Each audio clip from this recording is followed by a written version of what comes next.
All right, everybody, the next thing we're going to discuss is the Chinese Exclusion Act and discrimination out west, okay? So, whenever the big gold rush happened in 1849, Americans were not the only ones that heard about the California gold rush. The Chinese also heard about it as well. And they packed onto boats by the thousands, and hundreds of thousands of Chinese moved out to California. And once they got here, they wanted to find people that were like them and protect themselves from the nativists that existed in California, these people that were discriminated against.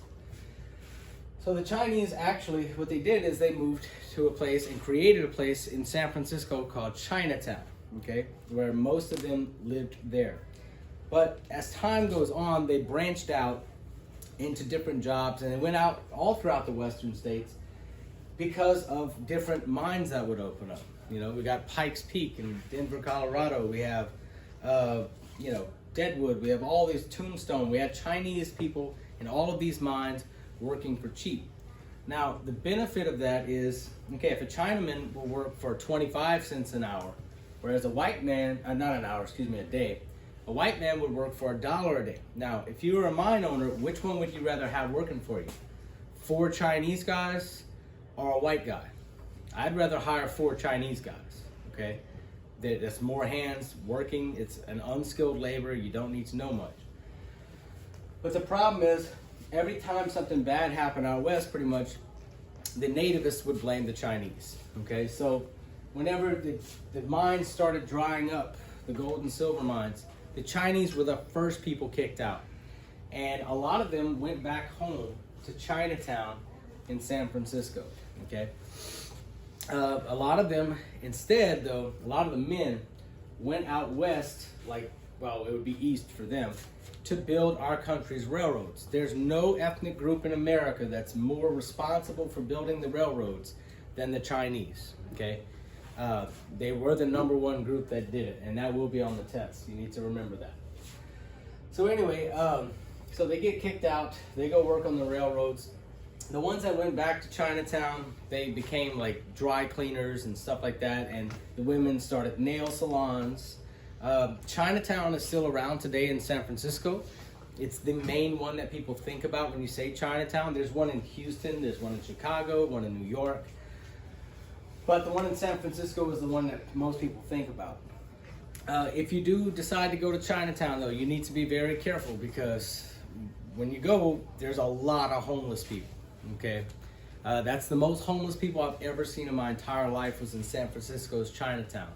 I saw at least 100 of them, and I was only there for about 3 hours. Okay, and they didn't really look too. They looked kind of shady for a lot of them. Not everybody, but anyway. So in 1873, there's a panic. Now, panic is an old word that means depression. So the American economy collapsed. The main reason for the panic of 1873, in reality, was that the railroads had been greedy and they built too many tracks out west. And they built so many tracks out west, but there's no customers out west yet for a lot of these tracks. So something like half the railroads failed, okay, in this one year. Well, with the railroads failing, what happened was the nativists, the people born in America that thought they had more rights than the immigrants, they basically said that the reason why the economy collapsed is because the Chinese came and stole our jobs, okay? Kind of sound familiar?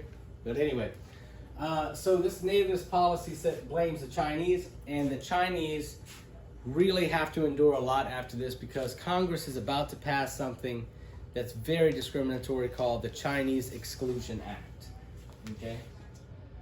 So you see that here, okay? All right, so the Chinese Exclusion Act is passed in 1882.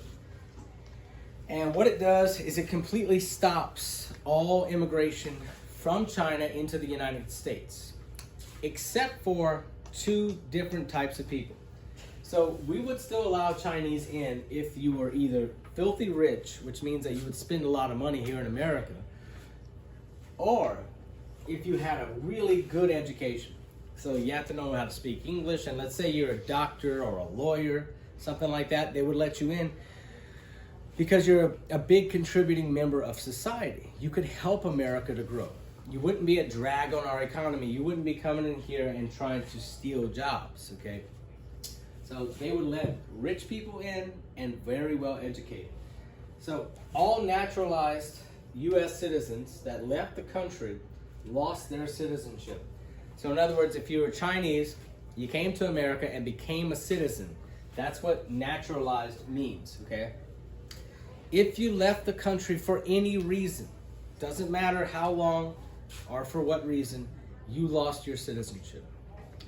So on the test, you're gonna need to know all the basics that I just told you about the Chinese Exclusion Act. Y'all, this is a leak question right here.